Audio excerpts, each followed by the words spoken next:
Et bonjour, alors aujourd'hui je vais vous parler de 3 mythes sur l'IA. Je vais vous démonter 3 mythes sur l'IA concernant les entreprises.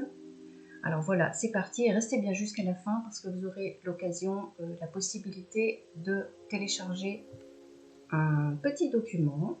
Le premier mythe sur l'IA qui peut freiner les entreprises, qui peut vous freiner vous si vous êtes une entreprise, que vous soyez une petite, une moyenne, une grande, un freelance, peu importe, c'est que l'IA est trop chère.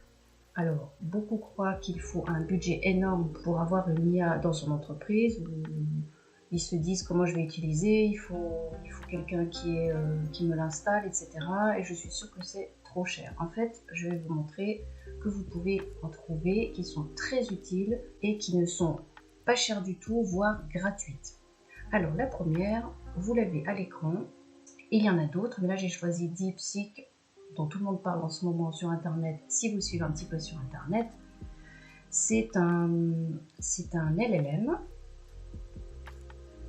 Ça, c'est l'équivalent de ChatGPT dont vous avez entendu parler, je suis sûre. Vous en avez d'autres, comme... Donc, vous avez le célèbre ChatGPT, vous avez Claude AI, c'est ce que j'utilise en général, très puissant aussi, notamment pour faire du code. Vous avez le français Mistral, là je ne suis pas connectée. Donc, à quoi sert ce genre d'outil qui, je le rappelle, est gratuit. Vous pouvez l'utiliser, enfin gratuit.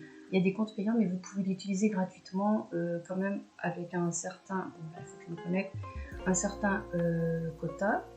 Mais même si c'est payant, pour une entreprise, 20 € par mois, c'est à peu près 20 €, franchement, c'est vraiment donné. Voilà, bon, je me suis connectée avec mon compte Google.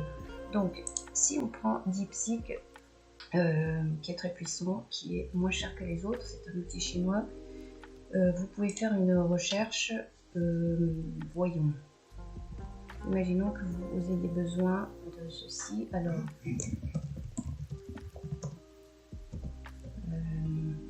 Alors j'ai besoin que tu me trouves un problème de logique.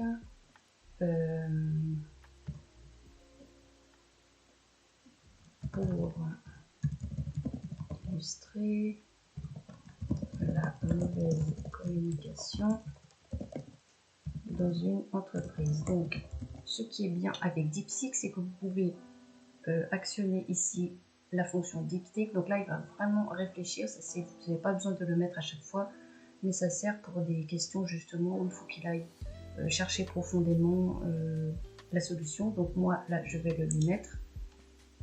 Alors des fois, il coince un peu parce qu'il y a beaucoup d'affluence, mais si c'est le cas, vous laissez quelques minutes passer et puis vous revenez dessus. Donc là, selon le problème, ça peut vraiment... Là, c'est pas long, mais il peut faire 10, 20, 30 secondes de réflexion. C'est un tout nouveau langage.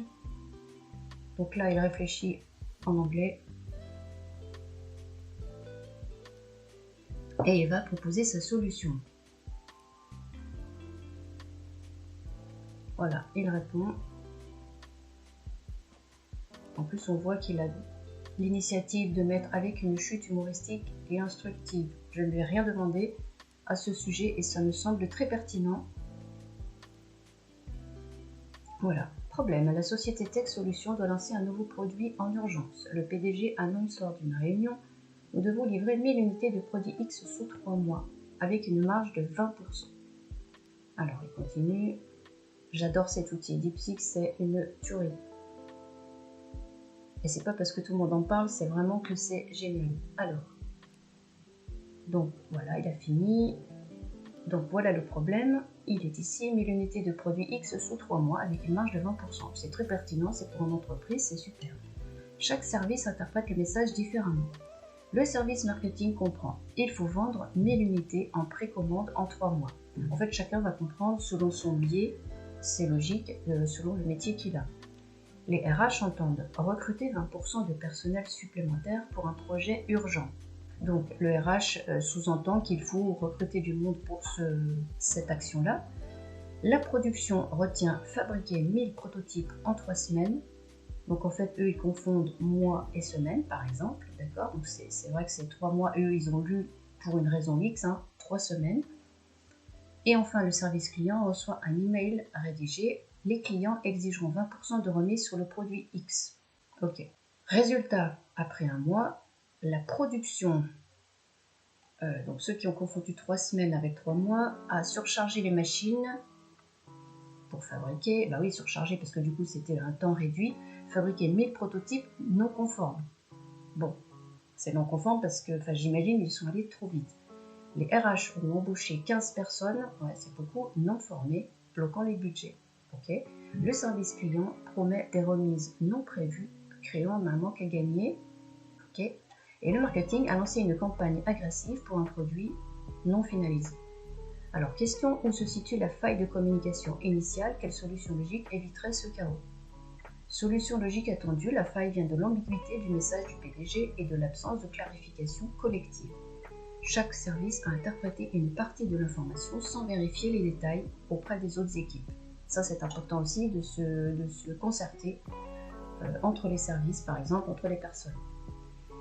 Mesures correctives, réunion de cadrage avec tous les services, documents écrits synthétiques validés par tous. Par exemple, livrer 1000 unités finies en 3 mois avec une marge brute de 20%, sans recrutement ni remise. Voilà. Point régulier pour ajuster les interprétations. Donc, ceci me rappelle d'ailleurs un document qui m'avait fait mourir de rire, que j'avais découvert quand j'étais, il y a longtemps, il y a plus de 20 ans, dans un stage de, comment ça s'appelait, stage de réorientation, je sais plus, c'était pour les jeunes qui savaient pas ce qu'ils voulaient faire comme métier et tout ça, et c'était organisé par la mission locale, c'était super. Et donc là-dedans, il y avait un document qui circulait, on nous avait fait lire un document sur un petit événement de base, peut-être que vous connaissez ce document, et c'était une histoire de la queue du chat est écrasée, je ne sais plus, par un employé ou par le manager, et en fait avec le téléphone arabe, si je puis dire, chacun a raconté l'histoire et à chaque fois c'était amplifié et on arrivait à la fin à un truc pas possible. Si je le retrouve, je vous le mettrai. Voilà, c'est à mourir de rire. La mauvaise communication, bon, des fois, souvent ça peut être dramatique. Hein. Bon, on voit là aussi que c'est quand même assez grave ce qui se passe sur le fait de s'être pas trompé, mais d'avoir mal interprété. Donc, la communication, et notamment en entreprise, est hyper importante. Donc, voilà un simple exemple de cet outil que vous pouvez donc utiliser. Alors, un autre outil assez simple, très puissant aussi, que j'utilise d'ailleurs beaucoup, c'est Perplexity. Perplexity, c'est un peu le nouveau moteur de recherche pour beaucoup. Moi, j'utilise beaucoup moins Google depuis que j'ai Perplexity. Ça fait des recherches sur Internet, ça c'est génial. Et puis, c'est sur Internet et en même temps avec de l'IA. Donc, d'ailleurs, je vois qu'ils ont intégré DeepSeek. Voilà, ça y est. Là, ils donnent des petites infos. Ça, j'avais pas vu non plus. C'est des nouvelles... ok. Des petites pubs ou je sais pas.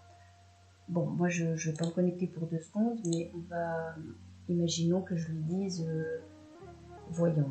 Je sais pas. Donne-moi les garages qui se trouvent... Imaginons que je veuille amener ma voiture... Donne-moi les garages qui se trouvent autour de Lyon. Je ne suis pas du tout à Lyon, mais voilà, c'est pour faire un test. Donc, il va chercher. Bon. Ouais, ça, ils le font régulièrement, tous ces outils. Parce que, voilà. Alors. Est-ce qu'il faut que je réécrive ma question? Ah oui, alors ça, c'est embêtant. Ça peut arriver, si j'y pense, je fais un copier-coller, mais là, il me fait réécrire ma question. C'est pas cool. Donne-moi les garages autour de Lyon.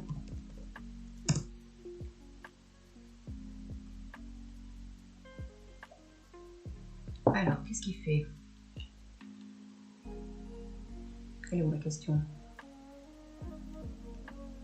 Bon, on va faire un nouveau fil. Je sais pas ce qui se passe. Il suffit que je vous montre, évidemment, que ça fasse des choses bizarres. Alors, on va y arriver, hein. Ah, quand même. Bon, je sais pas ce qu'il fabrique. Ok. Et puis, voilà, il vous liste il vous liste les garages, bon, ceux qui sont référencés, même s'il y en a sûrement d'autres, hein. Bon, c'est un simple exemple, c'est une recherche comme une recherche Google. Après, vous avez des questions qui sont directement intégrées. Vous pouvez cliquer dessus, ça va plus vite que d'écrire si la question vous intéresse. Vous avez aussi, selon les questions, pardon, des images, des sites. Après, vous pouvez cliquer dessus. Par exemple, hop, je vais cliquer là-dessus. Vous voyez, ça donne une image de Midas. On en a encore là. Et si je clique dessus, là, je vais arriver sur le site en question. Voilà, Midas, bon. Ok, alors, voilà comment vous pouvez donc utiliser ces outils qui, comme vous le voyez, sont très simples et pas chers du tout. Alors, pour les outils pas chers, un dernier petit outil, ça c'est le premier outil sur les toits, hein, enfin, oui, pas le premier outil, mais le premier mythe démonté. Hein. Donc, vous voyez que c'est tout à fait accessible à toutes les entreprises pour un prix gratuit, rien, quoi, ou très très bas. Donc ici, Google EA Studio, alors ça j'en ai parlé dans une autre vidéo que je vais vous mettre ici. Vous pouvez faire énormément de choses avec, mais je ne vais pas faire un tuto complet là-dessus. Si vous voulez que j'en parle un peu plus complètement, vous pouvez me le dire dans les commentaires. Moi, je vais juste vous montrer une petite partie. Alors, voyons. Donc, on va juste regarder comme ça. Si vous allez dans Prompt Gallery, vous avez déjà des prompts, c'est-à-dire des invites, des tâches à faire pour l'IA qui sont tout prêts. Donc, on voit ici qu'il y en a beaucoup, vous voyez. Bon, là, il y a des trucs bien sûr pour les particuliers marrants, genre envoyer une lettre au Père Noël. Bon, là, on n'est pas concerné pour les entreprises, mais il y a énormément de choses. Vous voyez, par exemple, si vous voulez savoir la météo, vous faites une sortie le lendemain, et puis, ben voilà, on va savoir quelle est la météo, mais ça, c'est vraiment pas le plus important. Hein. Vous avez énormément de choses. Ici, pour optimiser un code, qu'est-ce qu'il y a encore? Ici, vous voyez, si vous avez des problèmes de maths ou quelque chose dans votre travail, un tutorat en maths, voilà, je vais vous montrer vite fait. Je vous montre vite fait parce que ça, c'est bien. Vous allez, on va pas faire toute la vidéo avec ça. Ici, vous allez donc sur Stream Real Time. Là, vous pouvez choisir donc l'audio ou le texte. Et là, c'est les voix. Bon, je vais changer de voix par rapport à la dernière fois. Je vais mettre lui, je ne sais pas ce qu'il a comme voix. Ok, donc ce que je vais faire, on va en profiter pour vous montrer un autre outil. Alors ça, si vous voulez faire des automatisations sur Make qui sont assez simples, alors on va pas se mentir, c'est quand même un tout petit peu technique, mais je veux dire, il n'y a pas besoin d'avoir des compétences de malade pour le faire, surtout si on prend une automatisation simple. Je vous montre. Imaginons que j'aille sur Make, alors je me connecte.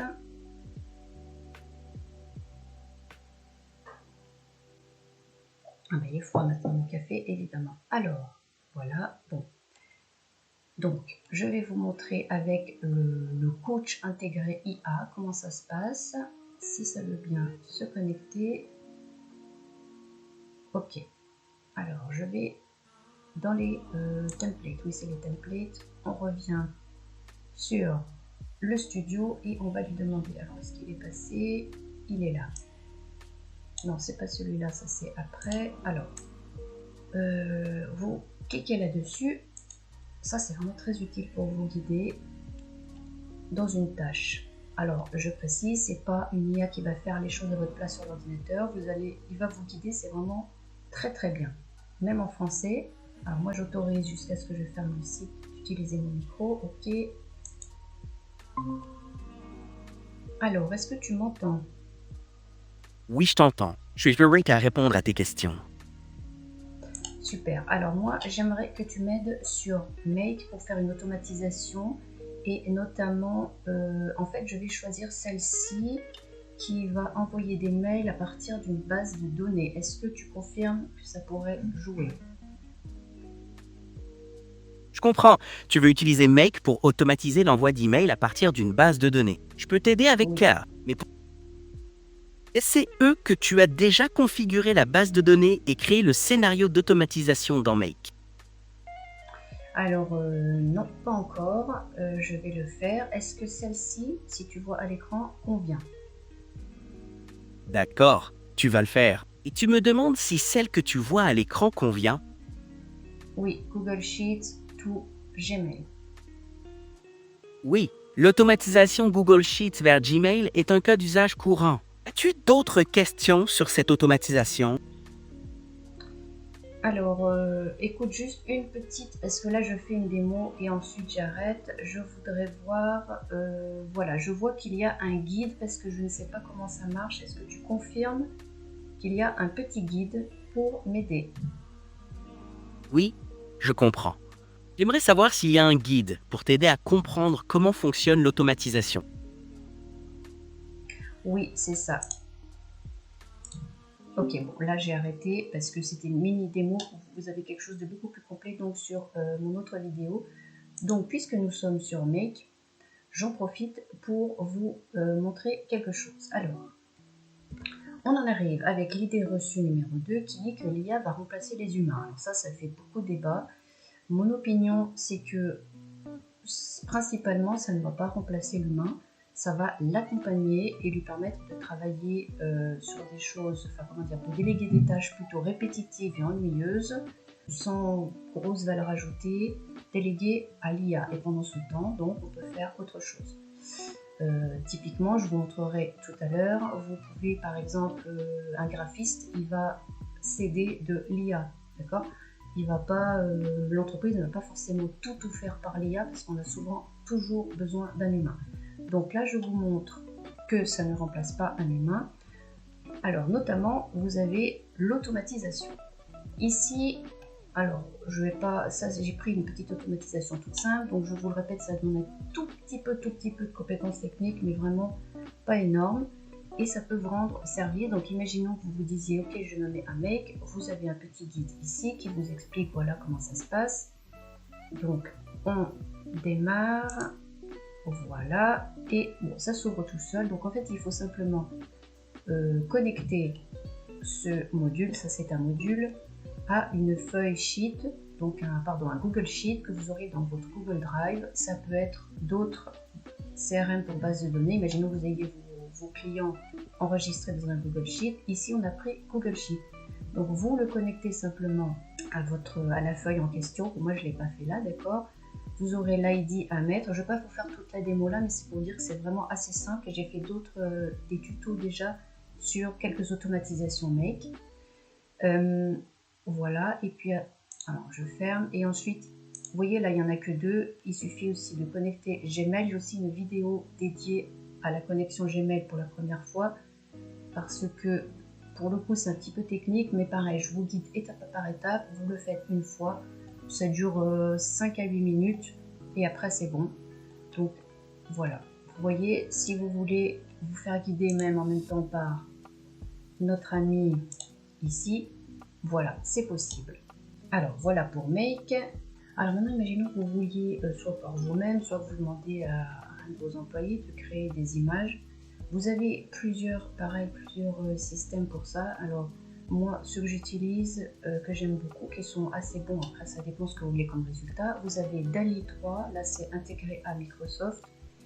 Alors là je vais me connecter. Bon, là, ça, c'est des essais que j'ai faits. Bon, évidemment, là, le problème, c'est qu'à chaque fois, il repart sur l'image d'avant sans que je puisse lui dire non. Donc ça, on a droit à 15 tokens par jour. Bon, c'est pas grave. Là, par exemple, j'avais fait une vignette pour la vidéo précédente. Donc voilà, c'est cool, hein, vous voyez, là, c'est bon. J'ai mis en anglais parce que ça va mieux, mais on peut essayer avec le français. Si vous avez des problèmes avec l'anglais, vous ouvrez simplement DeepL. Alors DeepL, c'est un traducteur qui est assez, bon, franchement efficace. Qu'est-ce qu'il me fait? Voilà, DeepL. Alors vous mettez par exemple votre prompt en français, et puis vous... Alors, je vais faire un exemple. Un tableau blanc avec on va mettre un tableau blanc contre le mur à côté d'une fenêtre, avec un robot souriant qui montre le tableau blanc. Donc, on va mettre un graphique sur un tableau blanc. Bon, on fait un truc tout simple. Vous, qu'est-ce qu'il fait? Traduction en cours. Bon, normalement il y a un petit bouton là. Voilà, copier. Donc quand vous avez votre compte, vous le copiez. Voilà. Alors, on le copie-colle là-dedans. On fait créer. Et on va donc, en quelques secondes, il va créer l'image que je vais demander. On va voir ce que ça donne. Voilà.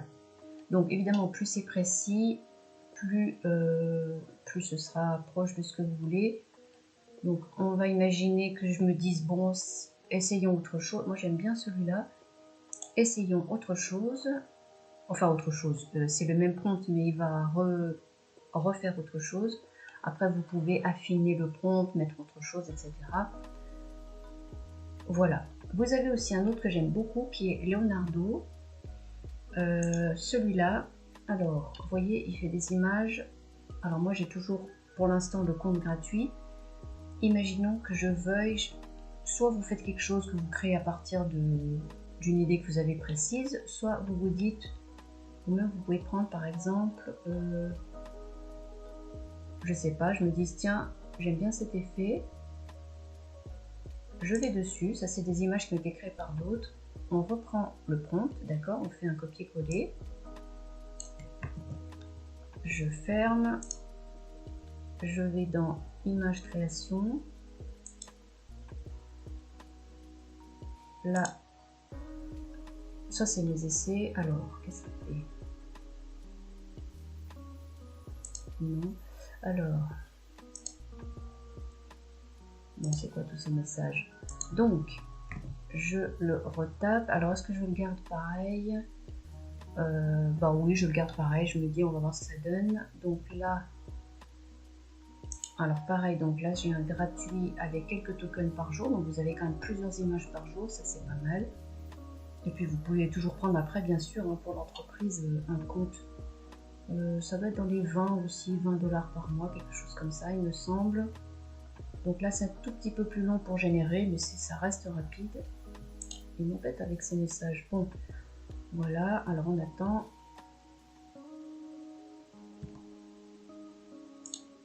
Ouais, ah, c'est super beau, j'adore, c'est magnifique. Vous voyez? Donc, et puis après, pareil, si je peux régénérer sur le même prompt, etc., changer un peu. Ok, vous avez compris l'idée. Il y a des graphistes qui s'aident de ça grandement, qui après, par exemple, le prennent sur Photoshop, le retouchent, le changent un peu. Enfin voilà, ça permet énormément d'accélérer les choses, comme vous le voyez. Moi, avant, enfin, quand je cherchais des illustrations, par exemple pour un blog ou quelque chose, ben, j'allais sur des livres de droit, des images, etc. Et puis certainement pas des dessins.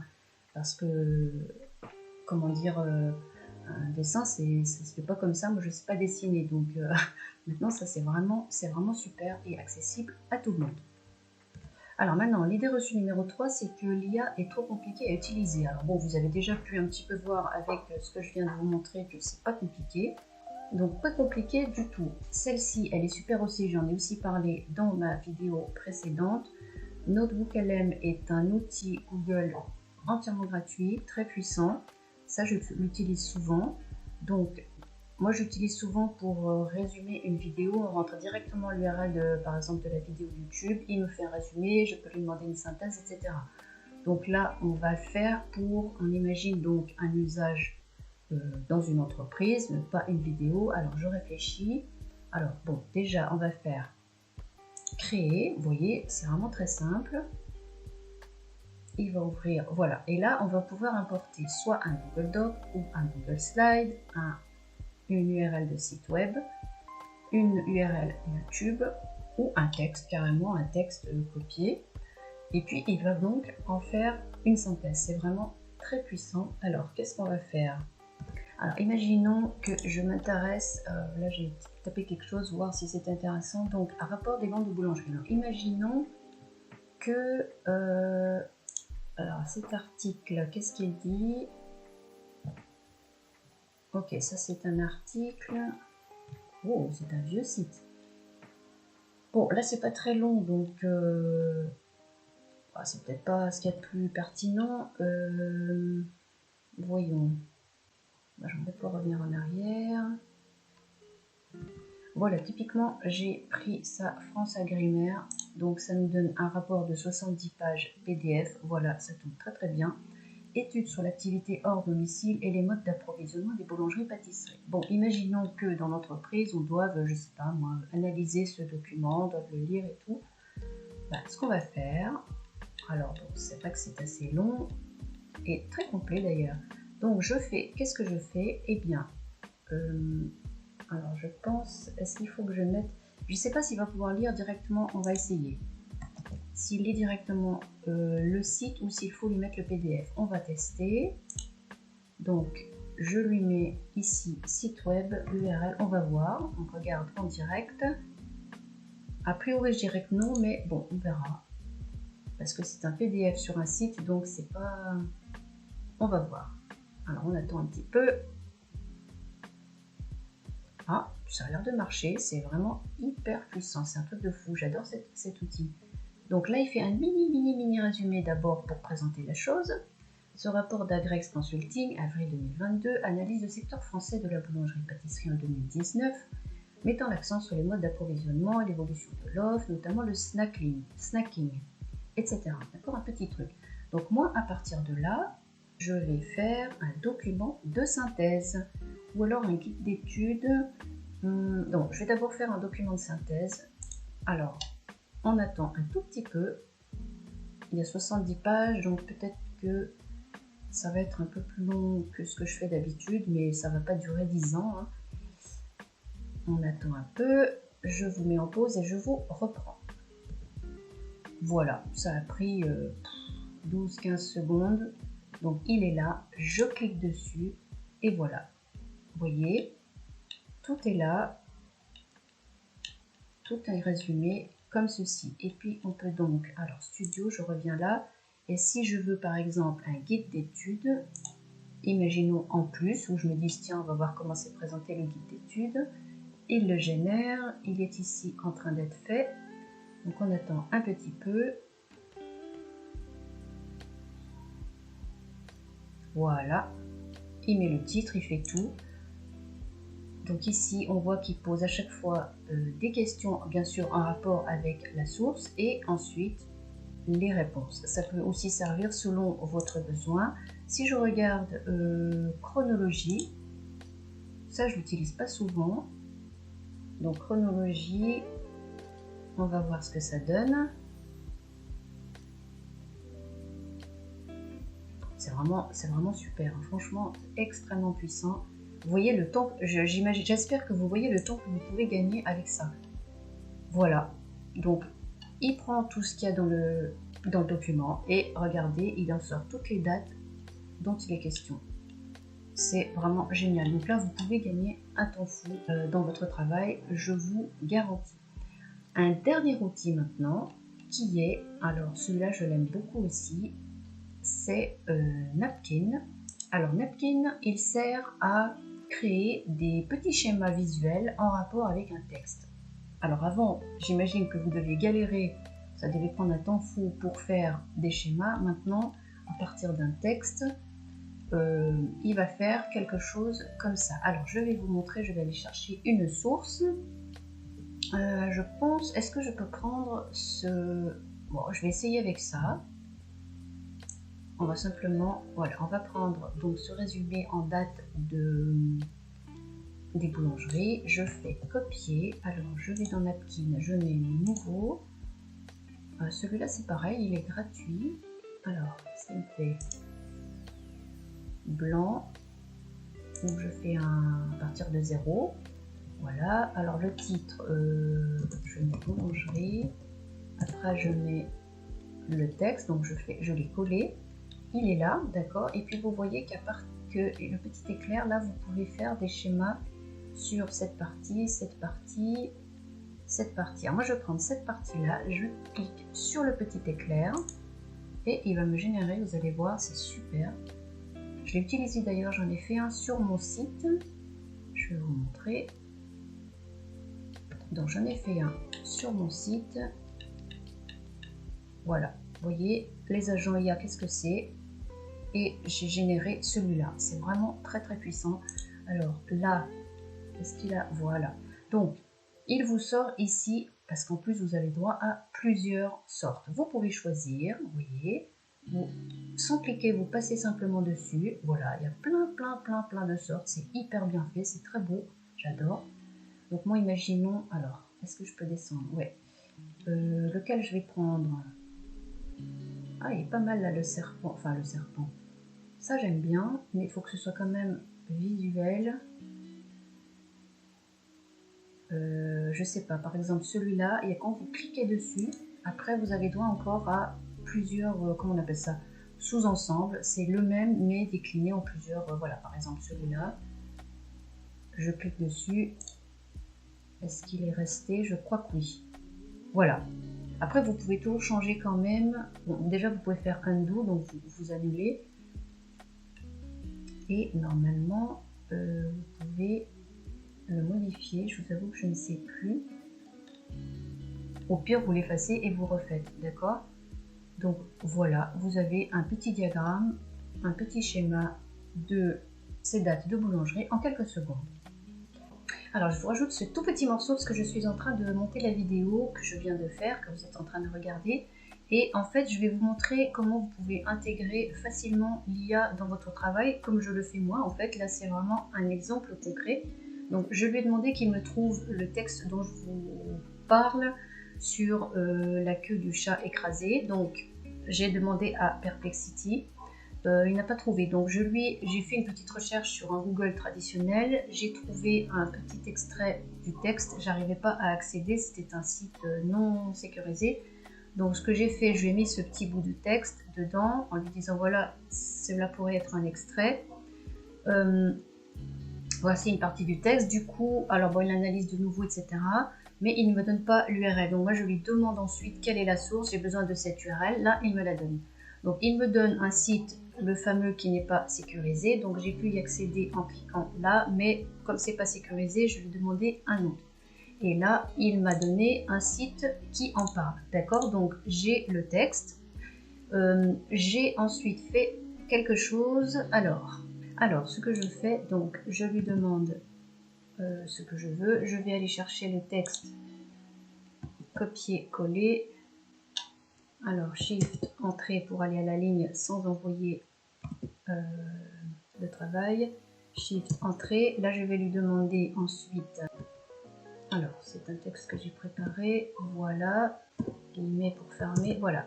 J'aimerais le présenter en PDF. Pourrais-tu le mettre en page joliment, mettre quelques emojis, pas trop, et me suggérer ou faire des images parlantes. Alors maintenant, je le fais travailler et on attend un petit peu. Bon là, vous voyez typiquement, là c'est, il faut attendre, je vais attendre quelques minutes et puis je le reprends, l'enregistrement, quand il sera dans un petit moment.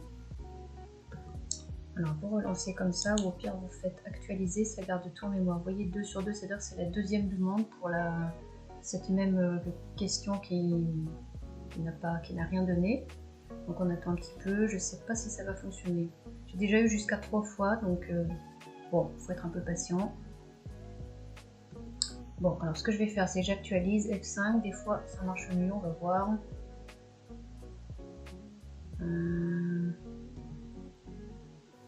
Si je recommence à régénérer,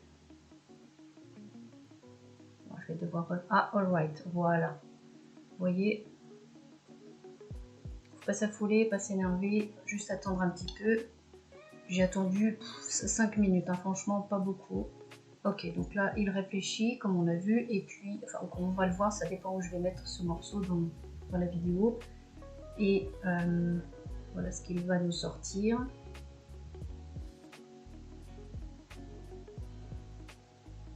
Ok, proposition de mise en page avec des suggestions d'illustrations que vous pourrez remplacer par des images réelles, c'est cool. Donc voilà, il suggère un titre, une introduction avec emoji, bon comme je l'ai demandé, les faits, section encadrée, événement initial. Alors par contre, il faut qu'il me garde, j'ai peut-être pas précisé, le texte d'origine. Je veux juste qu'il reprenne le texte d'origine et qu'il le mette en page. Ok, il suggère une infographie, ça c'est cool. Alors voyons.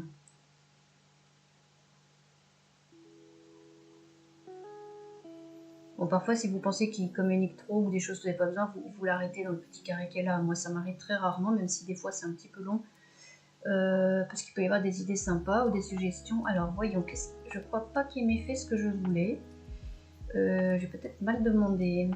Alors, plam. Ouais, ça va pas. Alors, il faut que je lui demande autrement. Donc, voyons. J'aimerais que tu reprennes exactement le texte. Mets-le simplement en page pour que je puisse l'offrir à mes... enfin l'offrir, on s'en fiche à qui. Alors, hop. Là, je pense que ce sera plus clair. J'espère que ça ne va pas encore bloquer. Bon, alors je vous reprends dans quelques instants parce que là c'est de nouveau occupé. Ok.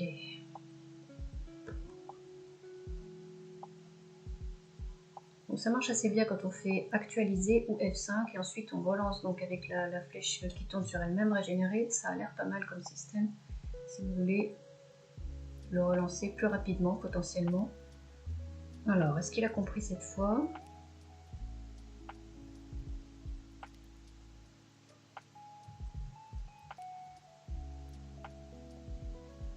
Voici une mise en page épurée, élégante du texte, prête à être copiée dans un document, très bien.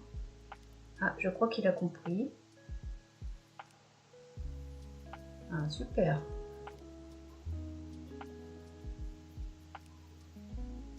Alors je vais regarder, mais normalement c'est bien, c'est le bon texte.